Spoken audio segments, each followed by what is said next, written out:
A single tall white sail leans over the water, catching a soft desert breeze, and beneath it, a slender wooden boat glides silently along the calm blue river.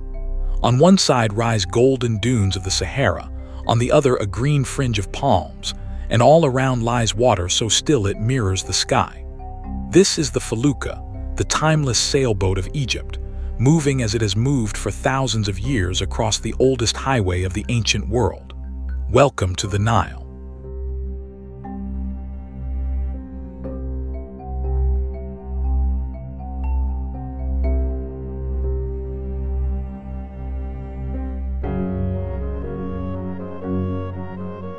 We are at Aswan in the far south of Egypt, where the great river slips out of Africa and turns north toward distant Cairo and the sea. This is the frontier of ancient Egypt, the old gateway to Nubia, a land of granite and gold-colored sand. Here the Nile is at its most beautiful, a broad ribbon of clear blue water threading between desert cliffs, rocky islands, and lush green banks under an enormous, cloudless sky.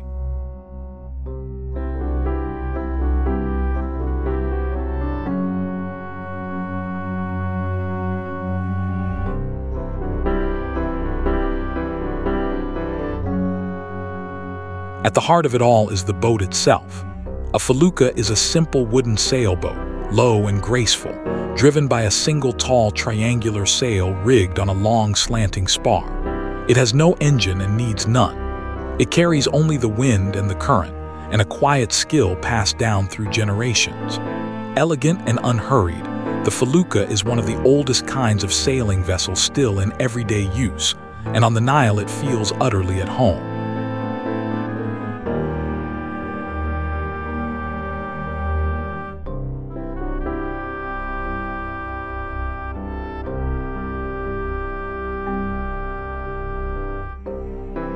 The Aswan reach of the Nile is often called the loveliest stretch of the whole river.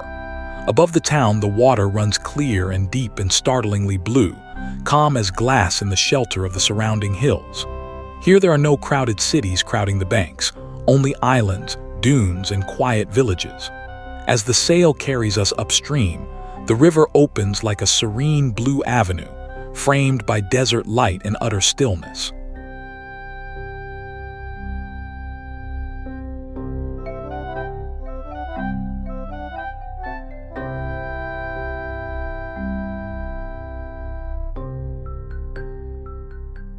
Along the western shore, the Sahara comes right down to meet the river. Great smooth dunes of pale gold sand spill toward the water, glowing warm in the afternoon light, their soft curves reflected on the surface below. It is a striking meeting of two worlds, the endless dry desert and the life-giving river, pressed together along a single shining line. Nowhere is the contrast more beautiful than here, where sand and water lie side by side.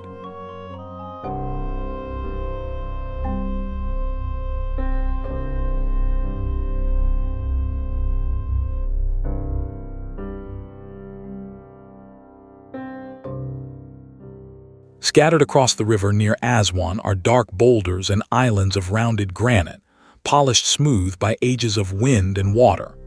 These great black stones rise from the blue in strange, sculpted shapes, glinting in the sun. For thousands of years, this hard Aswan granite was quarried nearby and carried downriver to build temples, obelisks, and statues across Egypt. As we glide between the rocks, the river feels like a passage through living stone.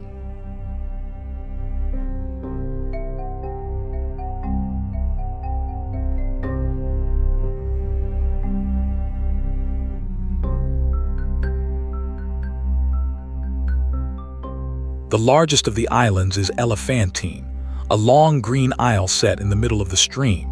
For millennia, it was a bustling frontier town, a trading post between Egypt and the lands of the south, its name echoing the ivory once carried through its markets. Today, palm groves and old villages cover its slopes, and ancient ruins rest quietly among the greenery. From the water, it seems a small floating world, rich with the memory of countless centuries.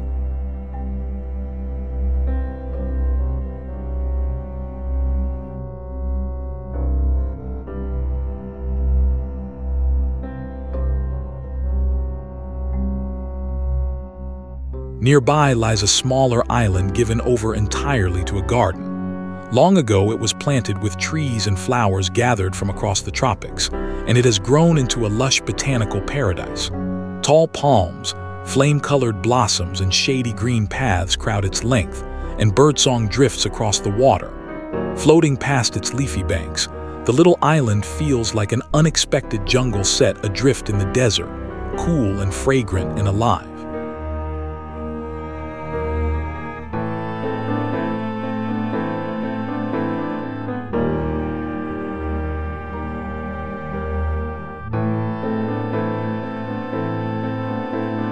High on the western bank, above the dunes, rows of dark openings are cut into the honey-colored cliffs.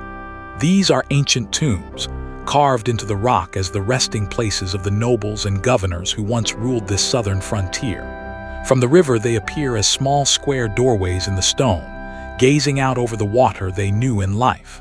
The living green banks below and the silent tombs above tell the whole story of this land in a single view.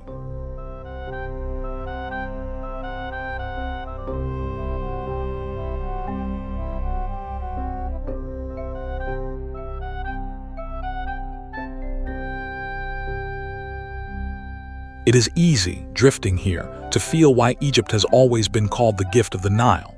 Across a vast desert where rain almost never falls, this one river brings water and life, a thin green ribbon winding through endless sand. For thousands of years, its yearly flood renewed the fields and fed the people, and along its banks, one of the first great civilizations on earth arose. Every temple, every city, every harvest of ancient Egypt began with this quiet, patient stream.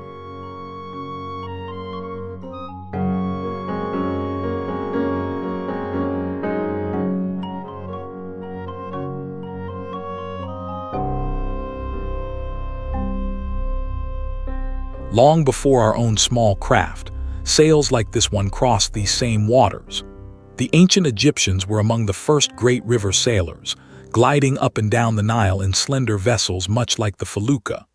They learned to ride the steady north wind upstream and to drift home again on the current, carrying grain, stone, and travelers between the towns of the valley. To sail here today is to follow a path traced on this river for more than 5,000 years.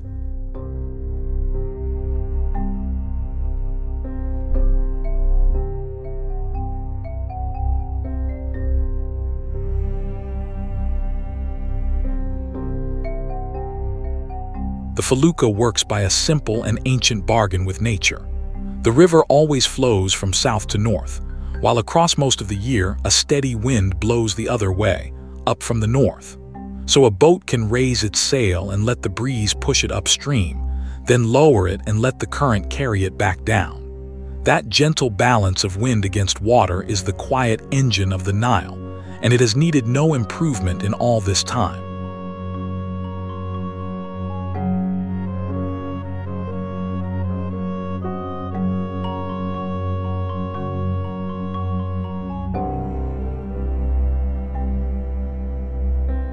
Close to the shore, the river brims with life. Dense groves of date palms lean over the water, small farms and mud brick villages nestle among the green, and white herons and kingfishers flit low across the surface. Here and there, a water buffalo stands cooling in the shallows. This narrow band of green, only as wide as the river can reach, has sheltered farmers and fishermen for countless generations, a slender oasis threading the vast surrounding desert.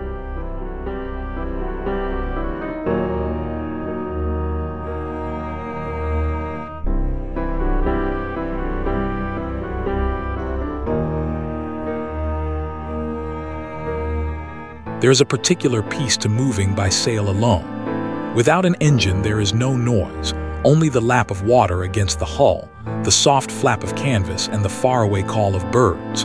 The boat leans gently and glides, and time seems to slow to the rhythm of wind and river. In an impatient world, the Felucca offers something rare, a way to travel that asks only for patience and rewards it with stillness, beauty, and quiet.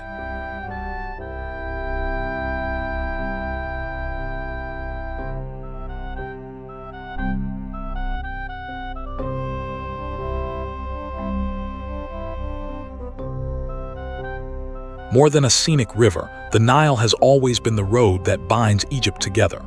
For most of history, it was the great highway of the land, carrying people and goods from the far south all the way to the sea, linking Nubia, the temples of the valley, and the cities of the north into one long living thread.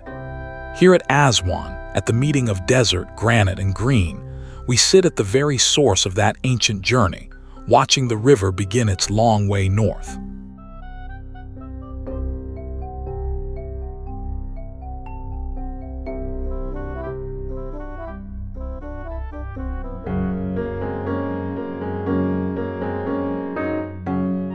A single sail leaning over the calm blue Nile, golden dunes on one shore and green palms on the other, granite islands and cliff-cut tombs standing watch over the oldest river road on Earth. Thank you for watching. Follow for more interesting people, places, and things we cover on the channel.